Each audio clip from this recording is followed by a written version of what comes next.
তাহলে অন্ধকার আর আলো দুইটাতে পার্থক্য আছে না? ইসলাম এবং সন্ত্রাস দুইটাতে পার্থক্য আছে না?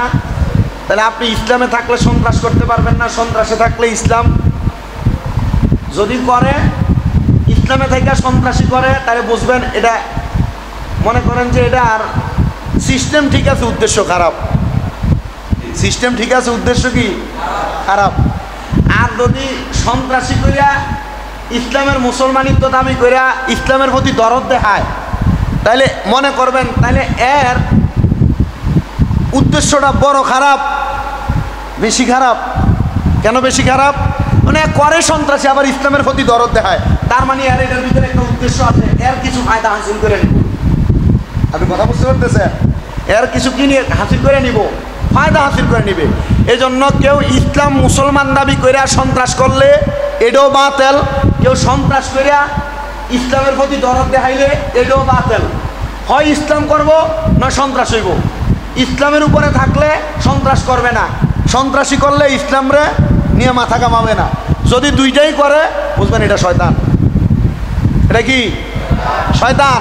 এই জন্য আমার এক নাম্বার আবদার থাকবে, এক নাম্বার আবদার সোশ্যাল মিডিয়ার মাধ্যমে তাদেরকেও জানাই, আপনারা যারা শুনছেন আপনাদেরকেও জানাই, যারা মিলাদুন নবীর জুলুসের ভিতরে হামলা করছে, আপনাদের প্রতি আমাদের কোনো অবজেকশন নাই।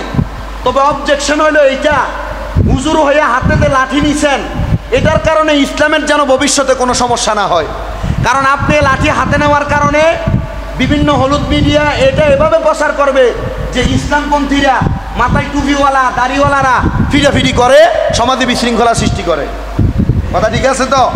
এটার উপরে অটল থাকবেন এবং এটা আপনারা আপনাদের জায়গা থেকে সবাইকে জানিয়ে দিবেন যে ইসলামপন্থীরা যেন কোনো দ্বন্দ্ব মারামারিতে না থাকে।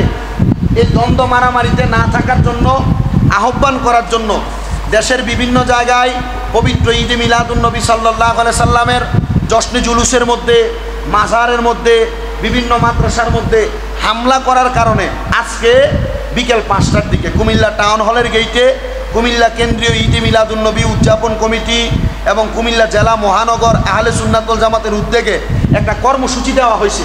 এই কর্মসূচিতে আপনারা যারা আছেন একটু উপস্থিত হবেন। কেন? উপস্থিত হইয়া সোশ্যাল মিডিয়ার মাধ্যমে সবার কাছে এই বার্তাটা পৌঁছে দিবেন যেন কোনো মুসলমান আকীদাগত দ্বন্দ্ব থাকতে পারে, কোনো মুসলমান এমনি বিভিন্ন দ্বন্দ্ব থাকতে পারে, এই দ্বন্দ্বটাকে যেন মানুষের চক্ষুর সামনে না নিয়ে আসে, বিভিন্ন নাস্তিক মুরতাদের সামনে না নিয়ে আসে। সামনে নিয়ে আসার কারণে এটার কারণে ভবিষ্যতে ইসলামের ক্ষতি হইতে পারে, এটা মানুষকে জানান করে দেওয়ার চেষ্টা করবেন। আল্লাহ তাআলা যেন আমাদেরকে সে তৌফিক দান করে। সবাই পড়ে না আমিন, আরো জোরে পড়ে না আমিন। তো রাসূল সাল্লাল্লাহু আলাইহি ওয়াসাল্লামের কাছে একজন সাহাবী আগমন করছে। উনি আয়েশা বলে, ইয়া রাসূলুল্লাহ, আপনি আমাকে অনুমতি দেন। কিসের অনুমতি? আমার সঙ্গে দ্বন্দ্ব হওয়ার কারণে একজন আমার মা এবং আব্বাকে গালি দিছে। কারে গালি দিছে?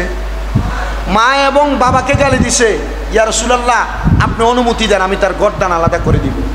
রাসূল সাল্লাল্লাহু আলাইহি সাল্লাম ওনাকে উত্তর দিলেন, তুমি শান্ত হও। কি হও? শান্ত হও। উনি বললেন, ইয়া রাসূলুল্লাহ, আপনার কথা মেনে নিলাম।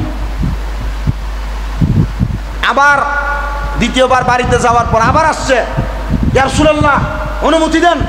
কেন? সে আবার গালি দিছে, আমি তার গর্দান আলাদা করে দিব। নবীজি বলছেন, শান্ত হও।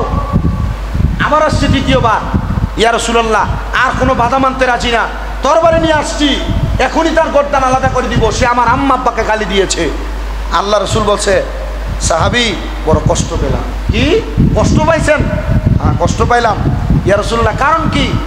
তুমি যে প্রথমবার তোমাকে নিষেধ করছি ধৈর্য ধারণ করো, তুমি যখন তাকে গালি দাও নাই, রহমতের ফেরেশতারা তোমার পেছন থেকে তার জবাব দিয়ে দিছে। দ্বিতীয়বার যখন তাকে তুমি আঘাত করো নাই, প্রতিবাদ করো নাই, রহমতের ফেরেশতারা তোমার পক্ষ থেকে তাকে জবাব দিয়ে দিছে।